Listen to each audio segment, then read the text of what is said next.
Dear student, today we will learn that how 38 ATP molecules are produced from one glucose molecule. हमने cellular respiration पढ़ा है। Cellular respiration को हमने for the study purpose divide किया हुआ है into 3 stages. Number 1 is the glycolysis, B R2 Krebs cycle and C electron transport chain.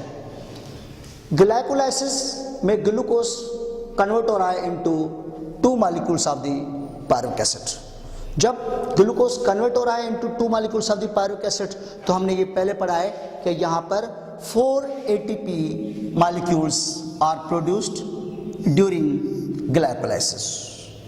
Then pyruvic acid का molecule जब एंटर हो रहा है इनटू क्रेब्स साइकिल तो यहां पर एक स्टेज आता है जिसमें सुक्साइनल कोएंजाइम ए कन्वर्ट हो रहा है into succinic acid. Succinyl coenzyme A convert हो रहा है इनटू सुक्साइनिक एसिड।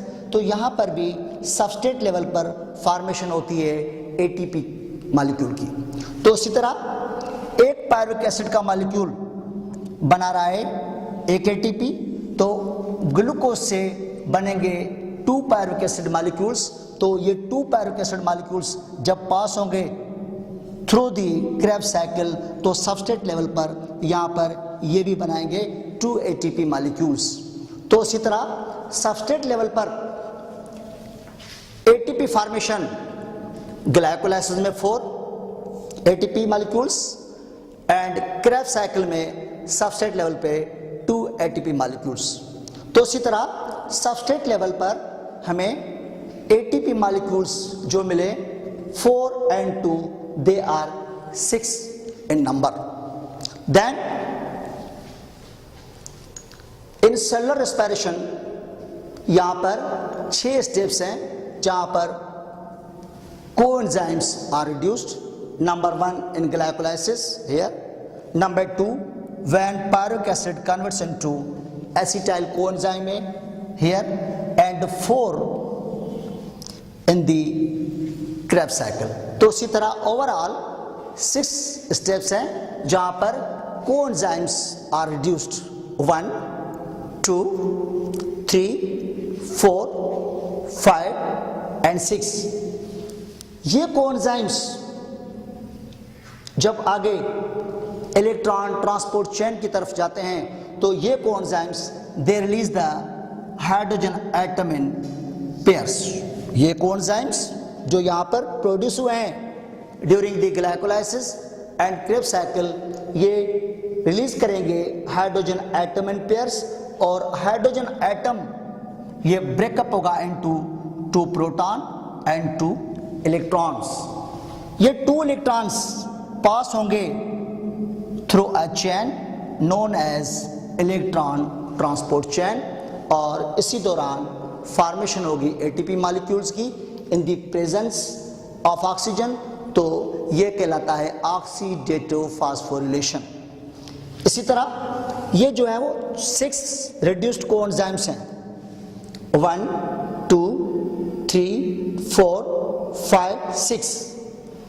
इनमें से ये 4 रिड्यूस्ड कोएंजाइम्स इनके जब इलेक्ट्रॉन्स पास होंगे थ्रू इलेक्ट्रॉन ट्रांसपोर्ट चेन तो एक मैक्सिमम प्रोड्यूस कर सकता है 3 ATPs 1 2 3 मीन्स 1 रिड्यूस कोएंजाइम जब रिलीज करेगा हाइड्रोजन एटम इन पेयर्स, और हाइड्रोजन एटम इन पेयर्स जब ये ब्रेकअप होंगे इनटू हाइड्रोजन आयन और इलेक्ट्रॉन्स, तो ये इलेक्ट्रॉन्स एक रिड्यूस एंजाइम का जब पास होगा through the electron transport chain तो ये बना सकेगा मैक्सिमम 3 ATPs। तो इसी तरह ये बनाएगा 3 ATPs, ये भी बनाएगा 3 ATPs, ये भी बनाएगा 3 ATPs, ये भी बनाएगा 3 ATPs। देन हियर ये कोएंजाइम जो प्रोड्यूस हुआ है ड्यूरिंग द ग्लाइकोलाइसिस और FADH2 ये जो प्रोड्यूस हुआ है ड्यूरिंग द क्रेब्स साइकिल, इन दोनों के अंदर एनर्जी कम होती है, तो ये इलेक्ट्रॉन रिलीज करते हैं एक स्टेप छोड़कर in the electron transport chain. तो उसी तरह ये दोनों के दोनों मैक्सिमम एटीपी बना सकते हैं 2-2। तो इसी तरह 2 एटीपी ये बनाएगा, 2 एटीपी ये बनाएगा। तो total ATP from 1 pyruvic acid जब क्रेब्स साइकिल से पास हो रहा है और रिड्यूस कोएंजाइम प्रोड्यूस कर रहा है, तो 1 पायरुविक एसिड का मॉलिक्यूल जो एटीपी बना रहा है वो 3 + 3 6 9 12 14 एंड 16। तो इसी तरह एक पायरुविक एसिड का मॉलिक्यूल 16 एटीपीज प्रोड्यूस करेगा।